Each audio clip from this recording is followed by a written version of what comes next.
I think the Plantagenet family, you know, the series is called The Cousins' War because it is about, fundamentally, a long, countrywide dispute between two brothers, you know, at the very top of the family tree as to who is going to inherit the throne. And one set of brothers call themselves the House of Lancaster, and the other brother calls himself the House of York. And it is a cousins' war. It is genuinely a family feud about who is fundamentally, who has the right to the throne, and then increasingly who can get it and hold it. So you have this family which is absolutely divided in terms of their own ambition.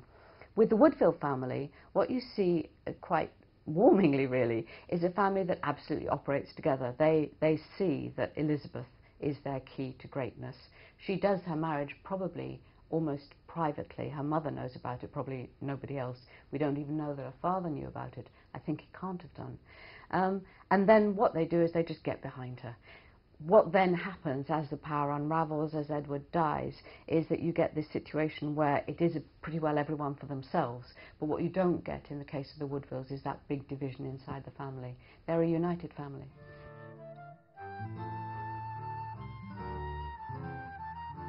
I think what we see is that Elizabeth is very good at using female communication.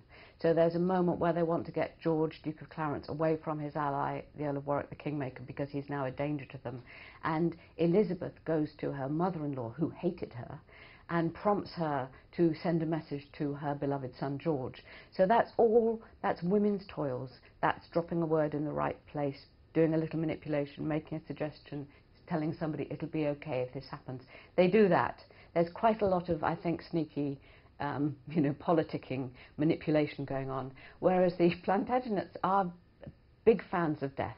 You know, if someone's dead, that's the end of the story, really. So, you know, fundamentally, what can we do with Henry VI, the rival king, in the Tower, always going to be a focus for insurrection? Ultimately, they say, we'll kill him, and that's the end of the problem.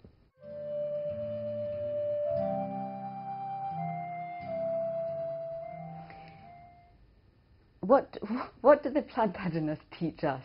I think probably, well, if they were telling us good things, they would tell us to be braver and bolder and more decisive. And, you know, we are cursed by the invention of psychology. So we really are aware that we are in two minds always about everything. The Plantagenets didn't have a consciousness about that. They don't have a theory about consciousness like that. They just go, I feel like I'd like that, I think I'll have it.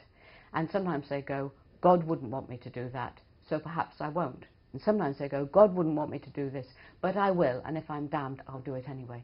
So you've got quite a direct connection between decision and action, which I find very liberating. I love it about them. In terms of being bad, that works both ways, of course. They do go, I think I'd like to be King of England, I'll kill the current king, and then I will be. So the consequences of, in a sense, that not thoughtless life, but determination that your will shall be the predominant force in the world. That's a dangerous route for a human being to go down, but it certainly gives you an exciting life. I think the Plantagenet men have this directness which comes from being able to exercise power, and because they're the ruling family most of the time, and they're ruling England as monarchs, they have an absolute direct access. They are the fount of law, order, justice, patronage, wealth. If you're king, you own everything. If you're queen, you own pretty well everything as long as he remains king, or as long as you remain absolutely recognised as his queen in favour. So the women's life is, in a sense, much more nuanced. It's much more dangerous. Physically, you're always in much more danger, even in peacetime, because you're still having to face childbirth every year or every other year. It's much more risky because the favour of men and the power of men is absolutely overwhelming.